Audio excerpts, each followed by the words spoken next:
Oh, yeah. And it'll actually help you with your. All right.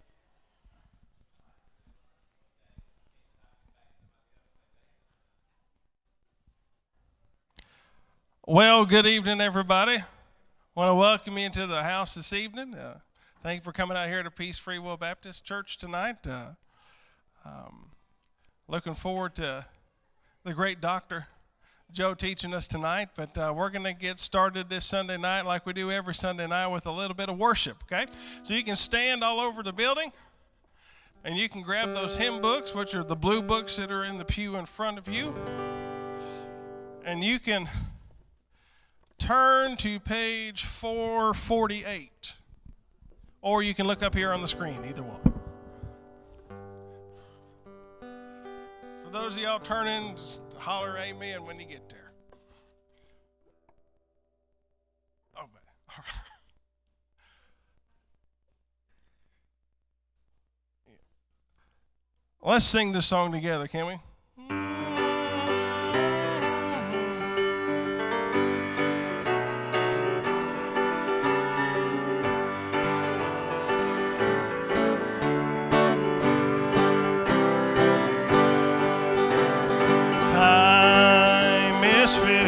Swift transition,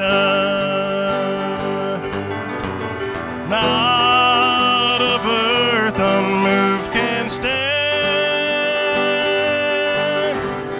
Build your hopes on things eternal. Hold to God's unchanging hand.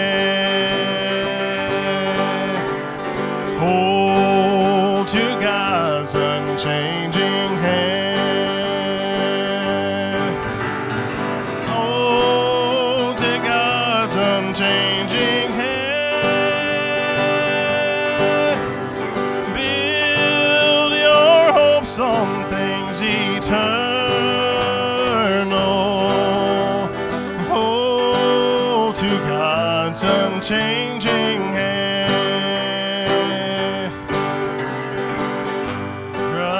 In Him who will not leave you, whatsoever years may bring. If by earthly friends forsaken, still more closely to Him cling. You gotta hold to God's unchanging hand. Hold to God's unchanging hand. Build your hopes on things eternal. Hold to God's unchanging hand.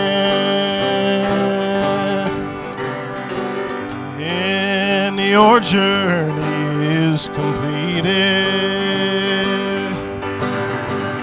If to God you have been true, fair and bright your home in glory. Will your rapture so will you. You gotta hold to God's unchanging hand. Hold to God's unchanging hand.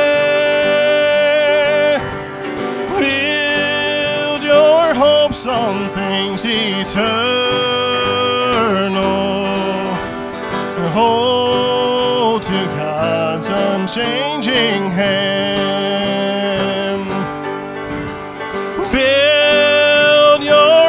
On things eternal. Hold to God's unchanging hand.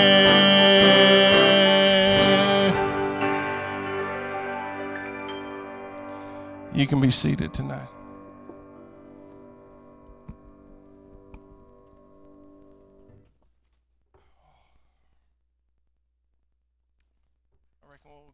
prayer at this time? Y'all usually pray on Sunday nights? Huh? Yeah. Huh? No.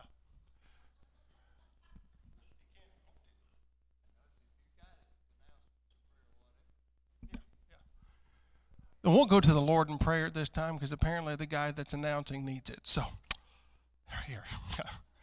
So, do we have any spoken requests that we'd like to bring before the congregation and the Lord tonight before we go to the Lord in prayer?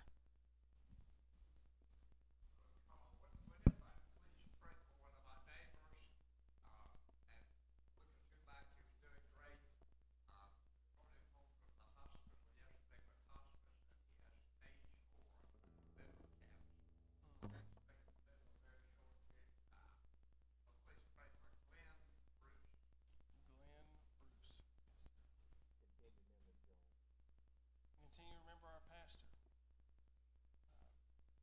From what I understand, he's able to sit and rest, and he ain't liking a bit of it. So, Joel, I appreciate you. We all do, and pray that the Lord continues a speedy recovery, and I know God will. So remember that as well. Anybody else?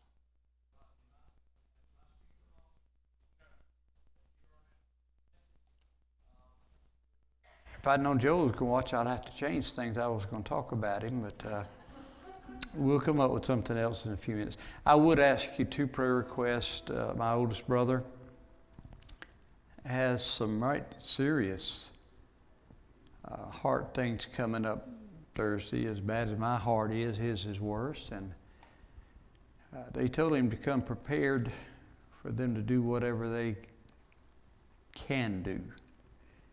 And we're not really sure that they can do anything, to be honest with you. We don't know. Also pray for a young man I worked with at ACS Technologies for 12 years. 53 years old, came home Thursday night, got in his recliner and never woke up. Not sure what caused his death, but his death is, there are a lot of people from that company that are impacted deeply right now, because they're having to deal with the death of somebody who you never thought would be leaving this world at this time. Carl, I have one more request. There was a 22-year-old young man that was found dead recently.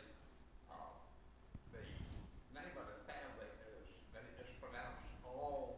I'm not sure how this is spelled, but please pray for that family. It's always hard when you lose them young. Remember that as well. Anyone else before we go to the Lord in prayer? Yeah, also remember Ned again.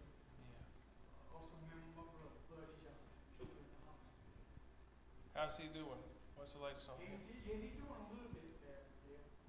Mm-hmm. I don't think he's gonna be able to go home. Mm-hmm. Just remember him, remember the family as well. Appreciate you, brother. If there are no others, let's go to the Lord in prayer. Brother Robert Humphreys, would you take us to the Lord in prayer?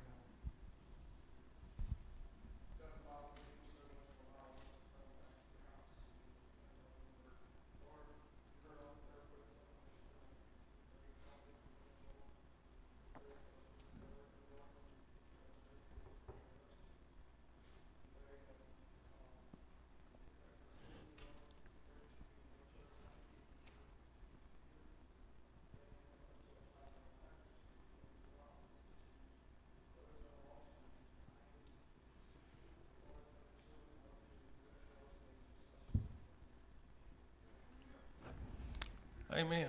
Amen. Brother Joe, I got one more. All right. But y'all can stay seated for this one, but you can still use your hymn books if you want to. It's page 463, or you can look up here on the screen, either one, okay? But it's a very sweet song that I love worshiping the Lord with, and I pray that you do as well tonight. Let's sing this together.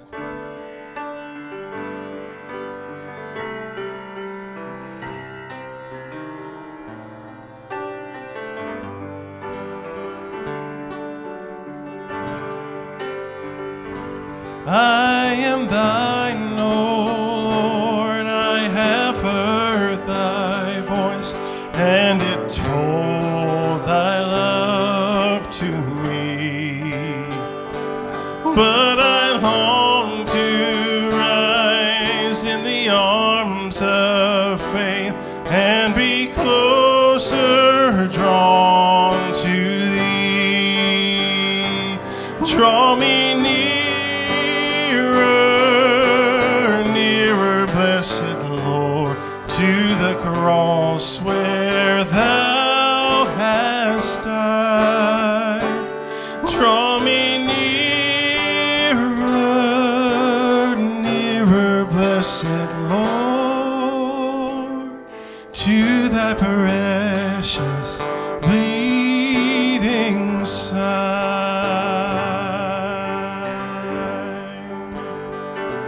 Consecrate me now to thy service, Lord, by the power of grace divine. Let my soul look up with a steadfast hope, and my will be lost in thine. Draw me nearer, nearer, blessed Lord, to the cross where thou hast died. Draw me nearer, nearer, blessed Lord, to thy precious bleeding side.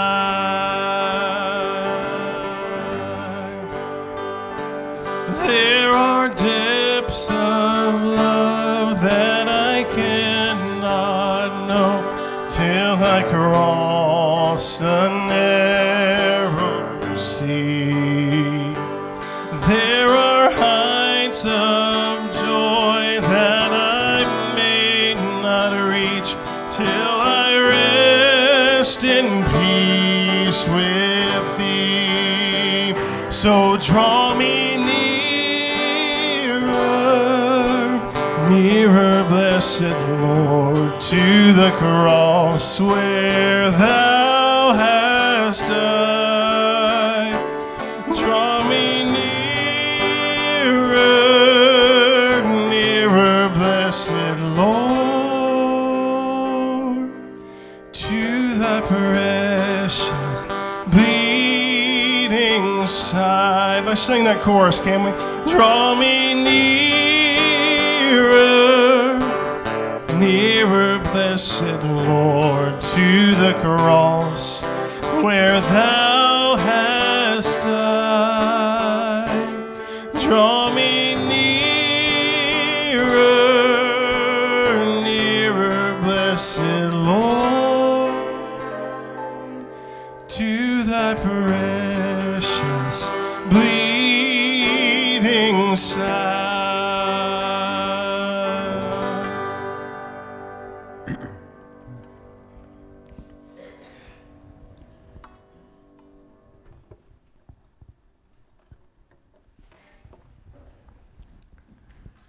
I was going to sing, but I remembered my mic was on. And y'all don't want that. I promise you don't want that. Thank you for being here tonight. Having pastored for a number of years, I understand the value of the Sunday night crowd. And I appreciate deeply all of y'all being here. Mentioning my brother called to mind, and Brother A.C. Allen's the only one in this room who will know what I'm going to talk about. I guess I was 14 maybe, my brother was 15, and Brother A.C. was preaching for us. When we started the little church in Kingstree, we found an old 2-story house downtown. We were right between the Presbyterian church and the Methodist church and the Baptist church. We were right in the mix of all the big churches, but we had a little 2-story house. And had oak wood flooring, and we waxed it. And Brother A.C. was up waxing eloquent. I was paying strict attention. My brother was on the back in an old wooden chair and had got kind of lazy. He had it leaned up against the wall.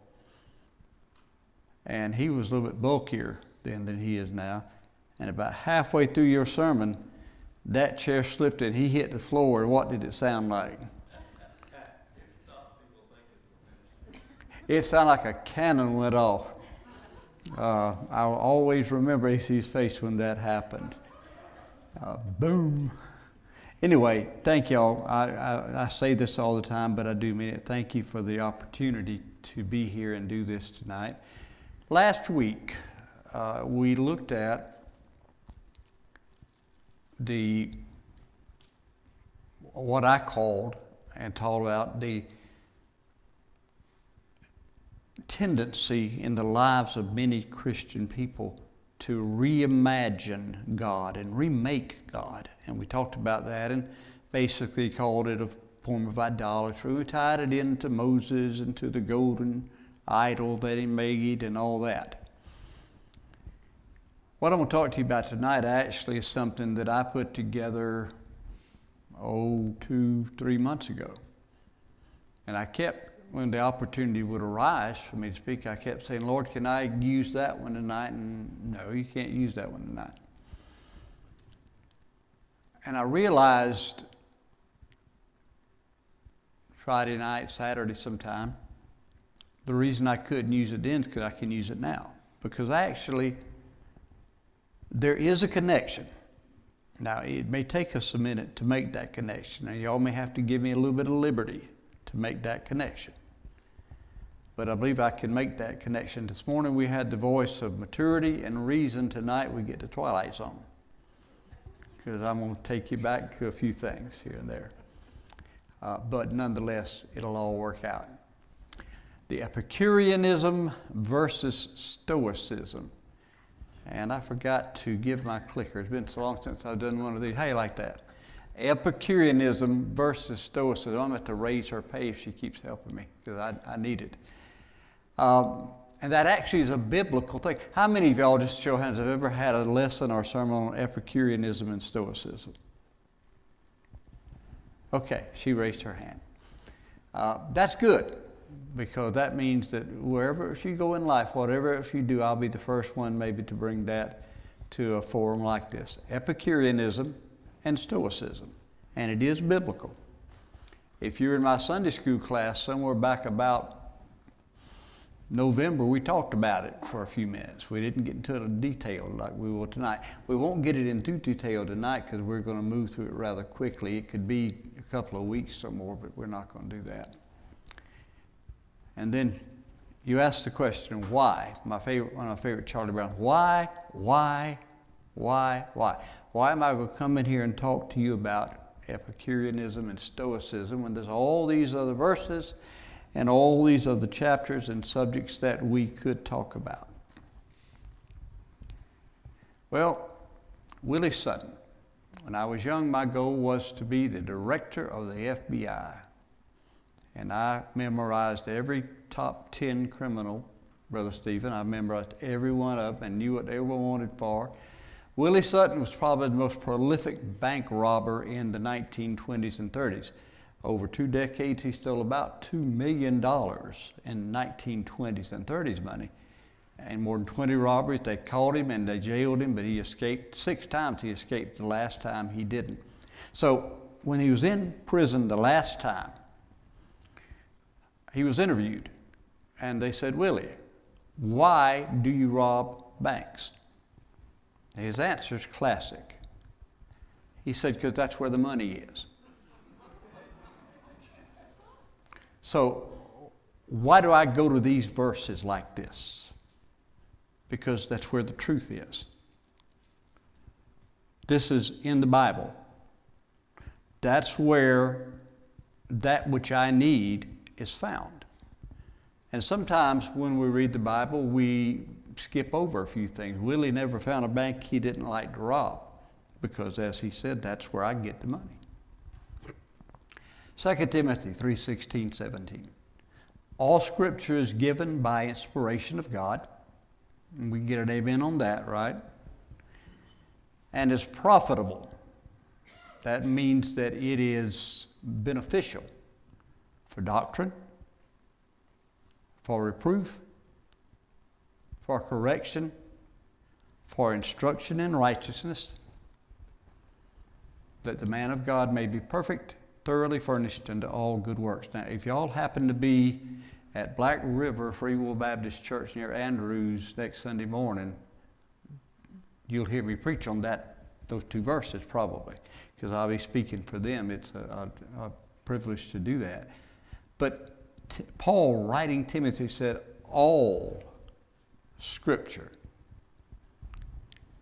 is given by inspiration. Therefore, anything that refers to the Epicureans and the Stoics is Scripture. Doctrine being a precept or a general rule. Reproof, that by which a thing is proved or tested. Correction,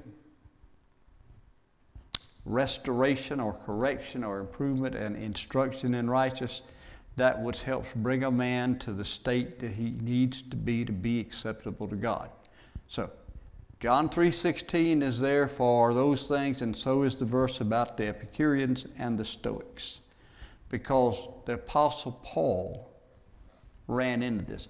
Now, Paul had been in Thessalonica on one of his journeys, and he had several companions with him. Paul had a couple of customs, as it was his custom when he was in those towns on the Sabbath day. He went to the temple, to the synagogue, and as sometimes happened, a riot would start. Riots started wherever Paul went and preached. And this one almost got him killed. And so he left there. His companions, God persuaded him to leave there and go to Athens, where it's a little bit cooler, calmer things.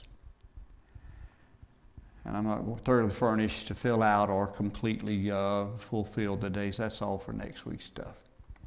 Then there is a practical thing. The more things change, the more they stay the same. We left off last week, and we found Aaron had built this golden idol at the pressure of the people. He didn't seem to resist them a whole lot, but he built this golden idol, and they offered offerings to it, and they sang praises to it. Do we think, are we naive enough to think that it ended there? No, it didn't. Yes, they were punished. Yes, the idol was destroyed. But it didn't end there. Because for a while, things may have quietened down. But the movement, the human nature that led him to do that led them to do that, the satanic influence that led Israel to do that, continued to bubble along under the surface. Let's change God. Let's change what he thinks. Let's change what he values. Let's change what he demands of us. You just don't read a lot about it, but it's there underneath the surface. So, we come, roughly about the years 300 to 200 BC, somewhere in that area. A school of philosophy founded by a man called Zeno of Citium thrived from about 300 BC to about 280. Now that's about 500 years. They're called Stoics because they met in his stoa, or his painted colonnade. He had a little garden area, and he had painted colonnades, columns there he painted, and they were beautiful. And his students would meet there with him on a regular basis and be lectured by him about his philosophies. Well, somewhere in that same time period, 341 to 270, a little more specific, a school of the teachings of the Greek philosopher Epicurus flourished. He taught his students in his garden, and they had to learn all their lessons by heart. The Stoics didn't have to necessarily commit it all to memory, but the Epicureans did. When I mention the word Epicurean, does anybody associate that with anything? An Epicurean, in at least the most commonly used sense today, is someone who loves gourmet food. It's a word used to describe when you eat snails from France and you eat other things that I don't think you're supposed to eat, but you eat them anyway. And you love gourmet food. You want the most expensive food. You want the rarest food. You're called an Epicurean. And we'll tell you in a minute how that fits in. Acts chapter 17. Now while Paul waited for them being the companions who had stayed behind in Thessalonica, but had sent him ahead to get him away from the murderous mob. When he waited for them in Athens, his spirit was stirred in him when he saw the city wholly given to idolatry. So Paul is facing idolatry. Moses faced idolatry. And now all these years later, Paul's still facing idolatry. And it's among not only those who were not Jewish, but among those who were Jewish, those who were believers. There were still telltale strains of idolatry in their lives and in the way they worshiped and in the way they conducted themselves. Therefore, disputed he, and that Paul, he came in and he taught. He taught in kind of an aggressive manner at times, kind of a passive manner, whatever he needed, in the synagogue with the Jews and with the devout persons. So here he is, Paul's in this synagogue, he's got Jews and devout persons. So you got those who are Jewish in their normal worship location routine. And then you got these devout persons. They could be people who were converting to Christianity or had, but they were still there. And then when he finished at the synagogue, he'd go out in the marketplace, anywhere he could find, and he would meet with them. Because he preached unto them Jesus and the resurrection. And they took him. That means they just didn't ask Paul, will you come? They just grabbed him and off they went. And they brought him to a place called Areopagus, saying, may we know what this new doctrine is whereof thou speakest is. Now, they weren't taking him to Areopagus because they wanted to be converted to his God. They just wanted to know more about it. I spent about a semester, I think it was, maybe two. It was a long one semester or two longer ones, studying some Buddhism and some Hinduism and some isms all together. And I found that a lot of them incorporate Jesus into their faith along with all the other thousands of deities they have. So these people, now, this is what's interesting. They are in probably the most highly educated city in the world at that time, Athens, Greece. There are Jews there who are highly respected, and yet these people don't recognize the God that Paul speaks of. I would say the major reason they didn't recognize the God that Paul spoke of kind of had its origins, or at least a big incentive back with that golden calf. Because when the Jews and those people who followed Moses, when they learned that they could make their own God, you just don't stop people. You melt the calf, but you don't stop people from doing that. We can condemn it from the pulpit, but still there are people, and I go back to that theme from last week. We don't know who in our churches today may be quietly. They may publicly worship the God we all think we know. But quietly in their hearts and in their minds, they may well have reimagined God. And they may see their God a little bit different. My God's a little bit different, Brother Brad's God. My God may let me do things that he won't let Brad do. You say that's ridiculous. Is it? I've been told things similar to that. God and I got a deal. A fellow told me one time, God and I got a deal. And he understands me. And he'll let me get by. What do you say to that fellow? Wish I could remember what I said to him. Areopagus. If you ever happen to go to Athens, there is, outside of Athens, this rock formation, a huge rock formation, and that's Mars Hill, or Areopagus.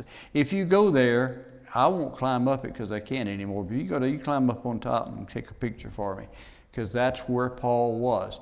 Maybe somewhere right about where those people are standing there is where the Apostle Paul sat and began to discuss with these people his God that they found so strange. Then Paul stood in the midst of Mars Hill and said, "You men of Athens, I perceive that in all things you are too superstitious." The word superstitious there isn't the way we use it with black cats and ladders. It means you are too foolish in what you believe. "For as I passed by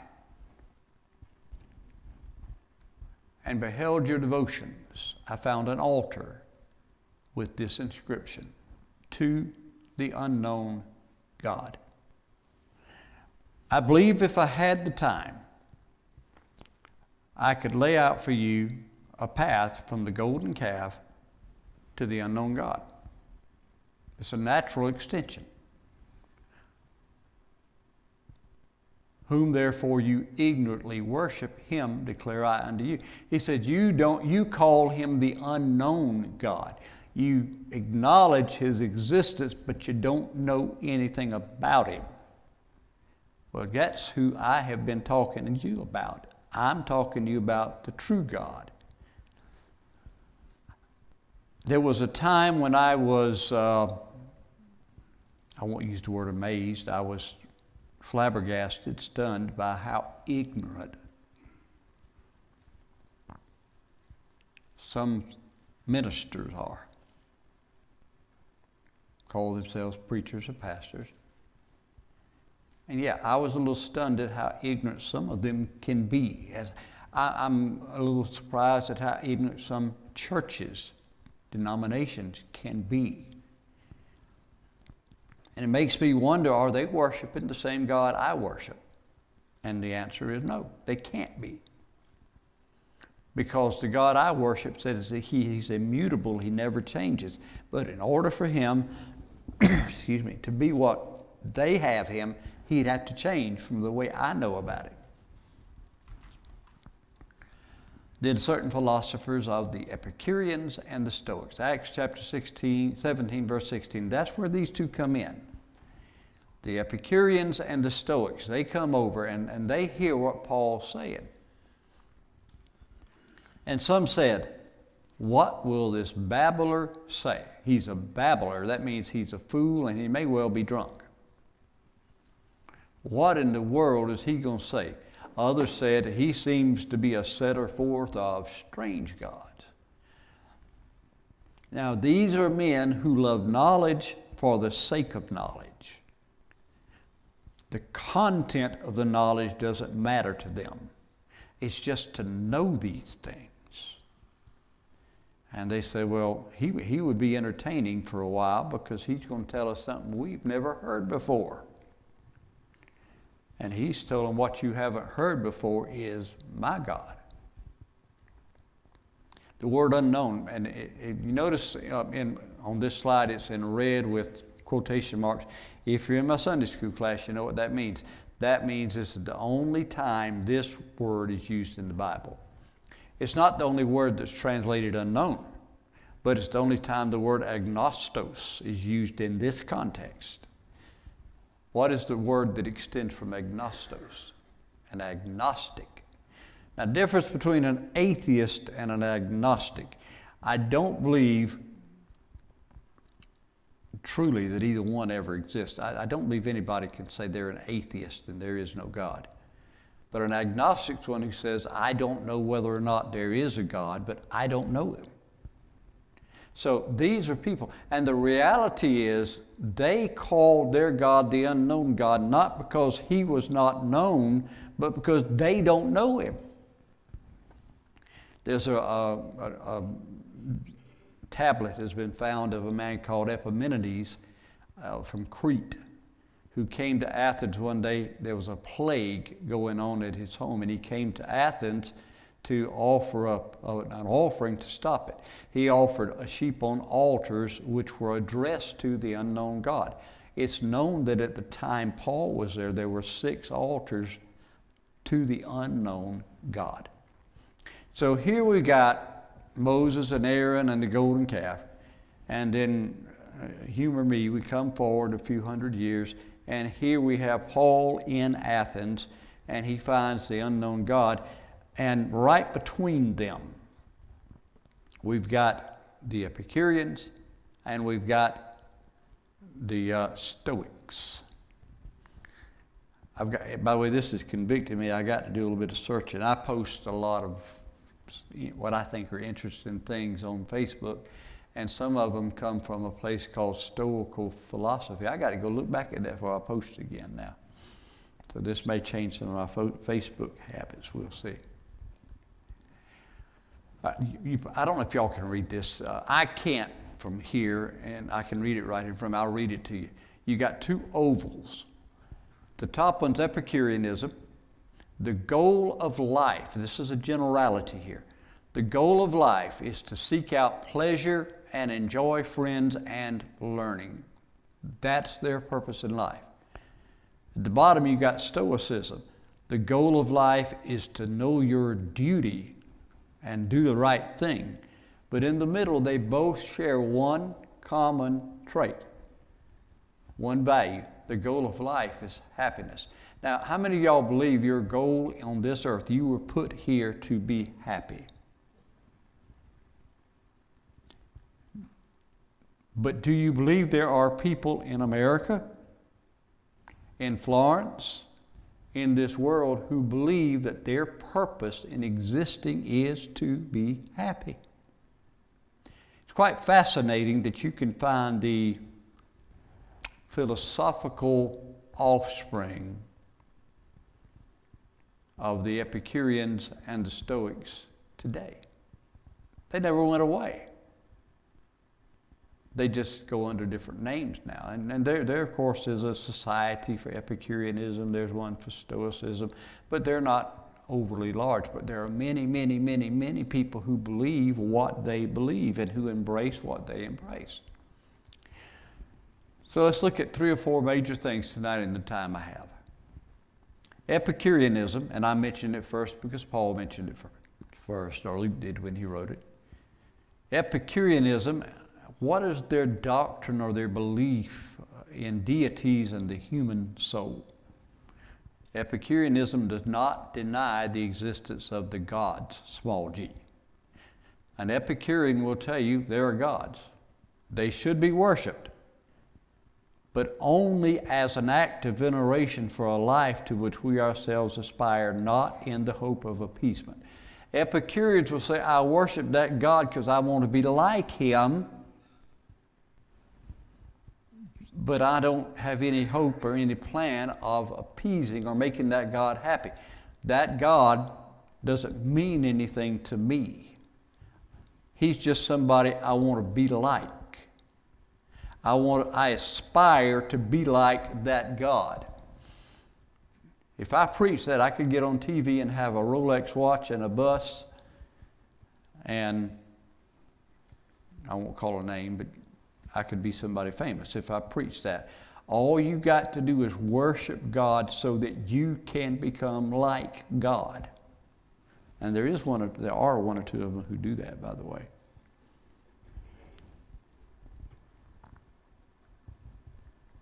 The gods do not interfere, according to the Epicurean belief, the gods do not interfere with human lives or the rest of the universe in any way. Indeed, they are not aware of the existence of humanity. So a person who believes in the Epicurean philosophy will tell you, yeah, there are gods out there. They don't bother us. Matter of fact, they don't even know we exist.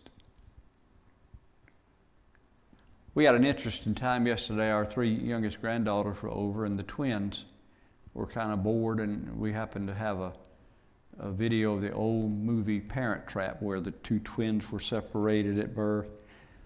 And we played it for her, and you should have seen, it was quite amazing to watch them. They're twins, and they're sisters. How do they not know each other? And there was some hugging going on there with each other because they couldn't comprehend that you could be a twin and not know your twin sister. But according to Epicureans, God doesn't know we exist. Gods, plural, not God. And He doesn't have anything to do with us. They're not even aware of our humanity. So with the removal of fear of the gods, because the gods don't know you're here and don't care. I'm trying to think, what's a good illustration? When you were young, did you ever sneak away, and y'all don't have to answer this, did you and the friends ever sneak away to somewhere you weren't supposed to be, and your parents didn't know you were there, and your parents didn't know what you were doing, although they would have liked to? When you're free from fear, there come two advantages. In Epicureans, there's no judgment during life because the gods don't care what you do. Tell me that's not an American philosophy today. I do what I want to. Why? God doesn't care. Why doesn't God care? Because He doesn't know where I'm at.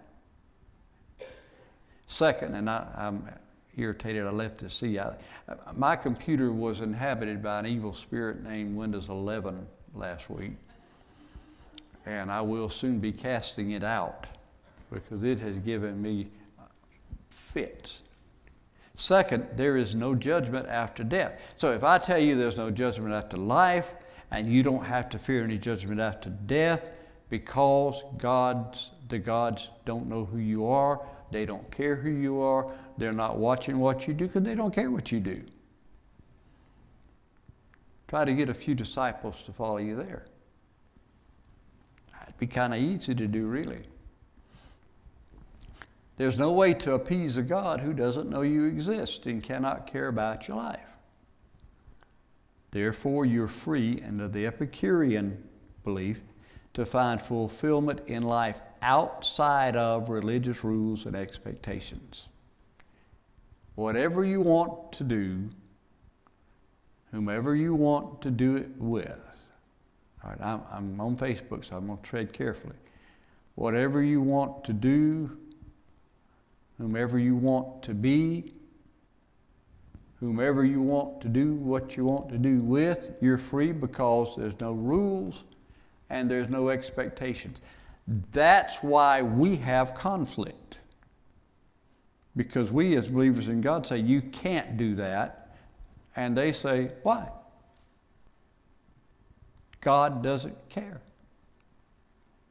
And some of them will go so far as to say, well, God doesn't even know I exist anyway. If God knew I existed, he would have made me rich. And He hadn't done it, therefore I know God's forgotten about me completely. Everything is material when it comes to the human soul.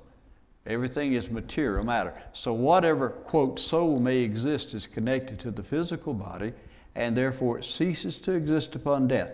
According to Epicureans, when your body dies, your soul dies. When your body rots, your soul rots. So there is, well, what is that? Let's make this Wednesday night for a minute. Y'all talk. If my soul dies with my body, what does that tell me? There's no hell. If my soul died with my body, that means there's no hell. There's no heaven. There's no eternity. Well, they say it can. No, be careful, Mr. Gerald. I'm not saying that. He'll be up here in a minute. He'll be up here in a minute if I don't clarify that. I'm not saying that. They say that. And that will explain to you, they won't tell you they're Epicureans because they don't know what it is. But that's what they are. Second, due to the God's absence, there's no judgment during life. Remember when you were in school and the teacher got called to the office and for about 10 minutes there was no teacher, you could have a wild time, such as you could have. So let's look at the Stoics. This is where we end up here in a little bit. Stoics will tell you there is no God because the cosmos, Father Time, Mother Nature, could rightly be called God because according to them the cosmos is intelligent. They would maintain Mother Earth. The other day, how many days ago was Earth Day? Did y'all pay any attention when Earth Day passed? I remember the first Earth Day. I was in an advanced biology class. Miss Redmond was my teacher. And we dressed like, well, most of us dressed like hippies, and we had long hair and all that. And it was Earth Day, and we celebrated it in our class. The beginning of the modern environmental movement. I remember that very well. Anybody remember Earth Day coming along? Some of y'all surely are. Nobody's old as I am. Well, not me, you won't say that. But anyway, yeah. Stoics say there's not a God, even a small g God. There's not a capital G God. There is the cosmos, the universe. You can call it Father Time, you can call it Mother Nature, you can call it whatever you want to. According to them, the cosmos is the intelligent being. Now, I'll give the Stoics this. They acknowledge an intelligent being, but they call it the cosmos. Mars, Jupiter, the planets, the stars, the comets. That's where all the intelligence lies. And you say, that sounds ridiculous, and why in the world would you take our time tonight to talk about that? Because you know some people who believe that. You may not know they believe it. They may not know you know they believe it, but they do. I've met them, you've met them. And if you don't believe it, go and get on one of the news channels and you'll find them. Or go to the House of Representatives or the Senate or wherever, you'll find them. Nutty as a fruitcake. To be more precise, the Stoics identify God as a universal intelligent mind or functional reasoning that's present in all things. And the physical cosmos is God's body. Now, did the Bible teach that God had a physical body? No. As a matter of fact, it taught quite opposite. He's spirit. We got any science teachers in here? I know we got some. I'm not going to pick an argument. There are many science. It is expected in today's educational world to recognize the universe as being a self-created entity. And therefore it must be intelligent in order to create itself.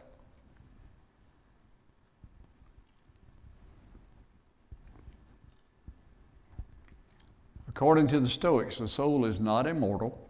It will exist until the destruction of the universe. At that time, it either be destroyed or absorbed into the divine essence. I believe it was Buddhism, if I'm not mistaken, had this theory, and I won't say conclusive, but they had this theory that you die and you're reincarnated, and you die and you're reincarnated, and you die and you're reincarnated.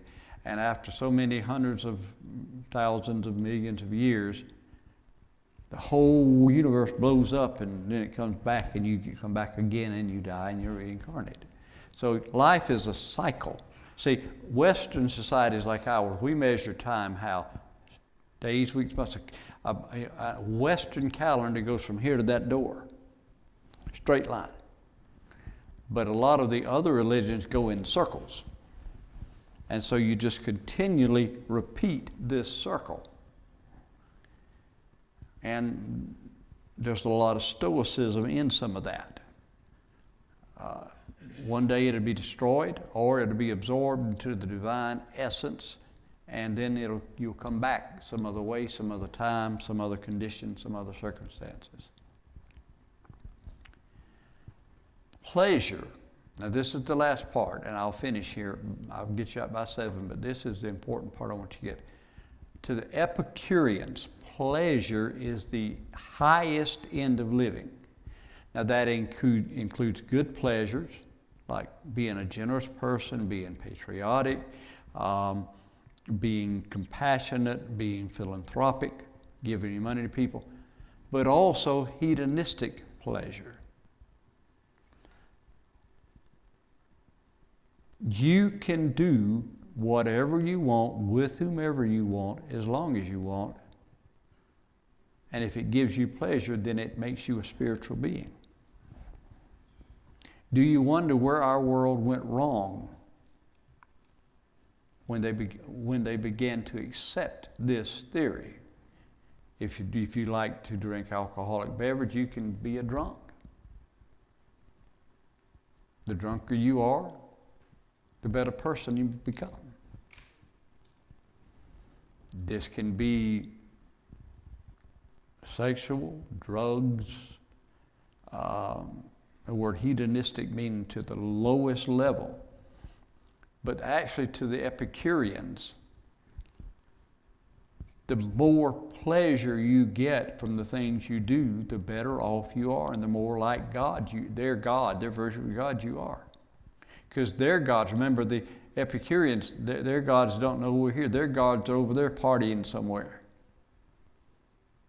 And they fully believe their gods condone our partying here because we're mimicking them.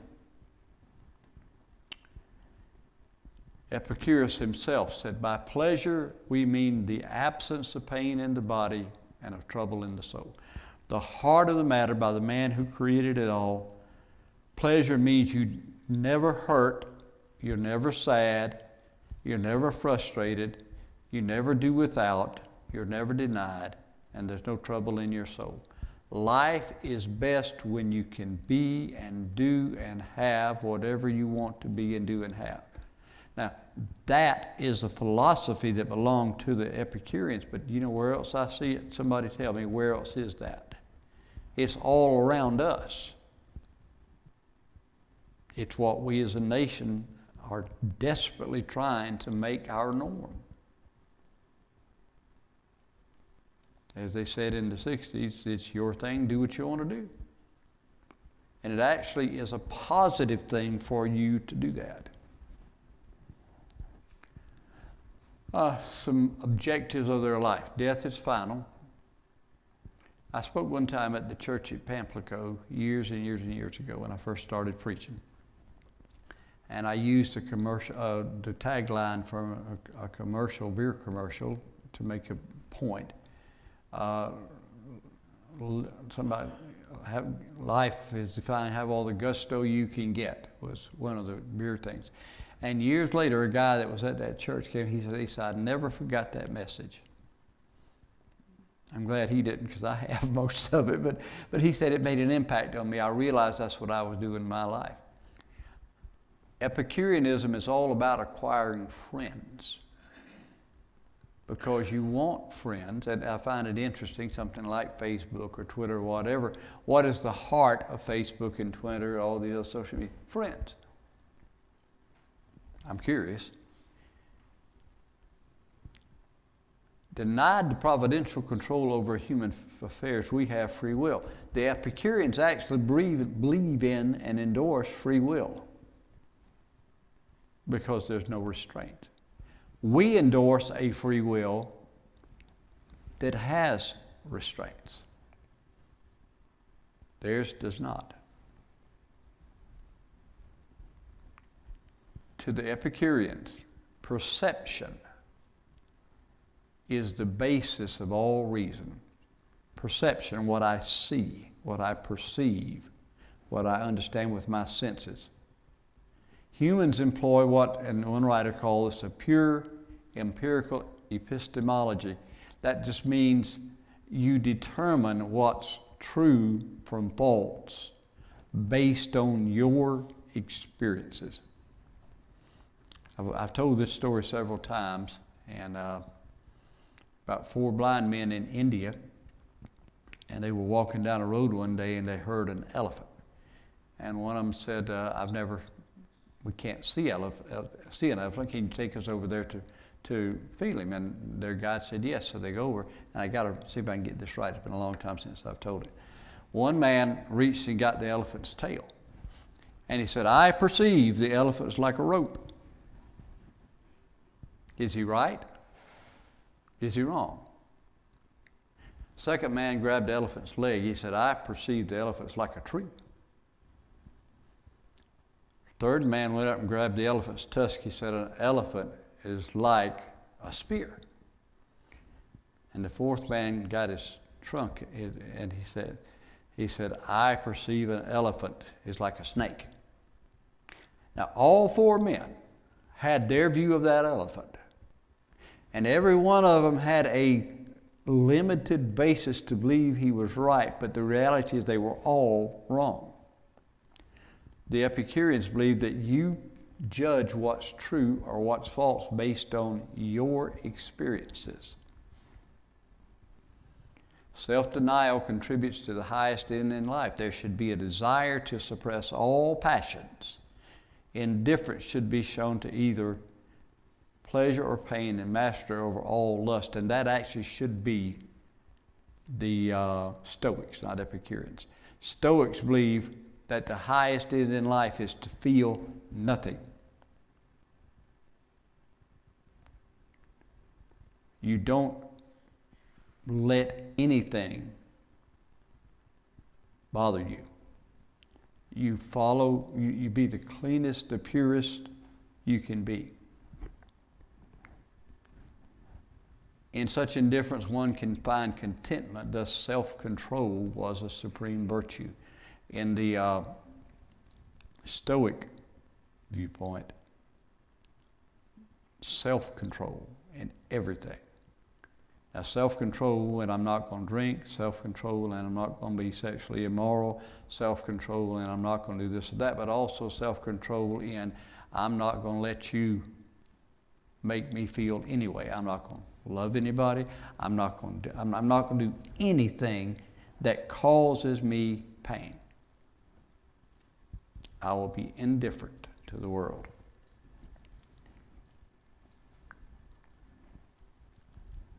Life to them, the Stoics, is interpreted, understood, and guided by what they call allegorical interpretations, which are based on the analysis of the past and the present to predict the future. Nothing really matters. They can look at what they did and what they're doing, and that's what they're going to do in the future. And therefore, it's right to do what they're going to do in the future because it's what they did in the past and it's what they do in the present. Again, I see and hear and take that so many times today. Both sought to liberate man from fate. Epicureans by denying the validity of fate. Stoics by not responding to the consequences of fate.